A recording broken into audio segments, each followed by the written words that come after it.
ब्रह्मचारिणी का अर्थ तप की चारिणी यानी तप का आचरण करने वाली। देवी का यह रूप पूर्ण ज्योतिर्मय और अत्यंत भव्य है। इन देवी के दाएं हाथ में जप की माला है और बाएं हाथ में यह कमंडल धारण किए हैं। पूर्व जन्म में इन देवी ने हिमालय के घर पुत्री रूप में जन्म लिया था और नारद जी के उपदेश से भगवान शंकर को पति रूप में प्राप्त करने के लिए घोर तपस्या की थी। इस कठिन तपस्या के कारण इन्हें तपश्चारिणी अर्थात ब्रह्मचारिणी नाम से अभिहित किया गया।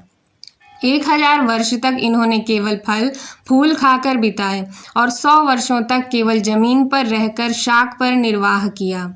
कुछ दिनों तक कठिन उपवास रखे और खुले आकाश के नीचे वर्षा और धूप के घोर कष्ट सहे।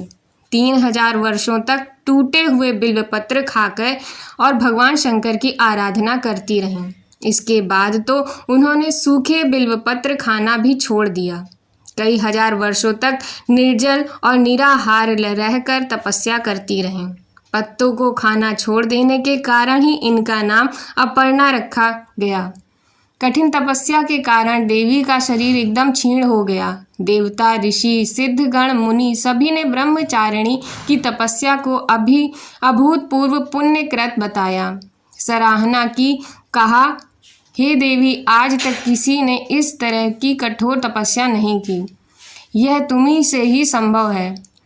तुम्हारी मनोकामना परिपूर्ण होगी और भगवान चंद्रमौली शिव जी तुम्हें पति रूप में प्राप्त होंगे। अब तपस्या छोड़कर घर लौट जाओ, जल्द ही तुम्हारे पिता तुम्हें बुलाने इन देवी की कथा का सार यह है कि जीवन के कठिन संघर्षों में भी मन विचलित नहीं होना चाहिए। माँ ब्रह्मचारिणी देवी की कृपा से सर्व सिद्धि प्राप्त होती है। दुर्गा पूजा के दूसरे दिन देवी के इस स्वरूप की उपासना की जाती है।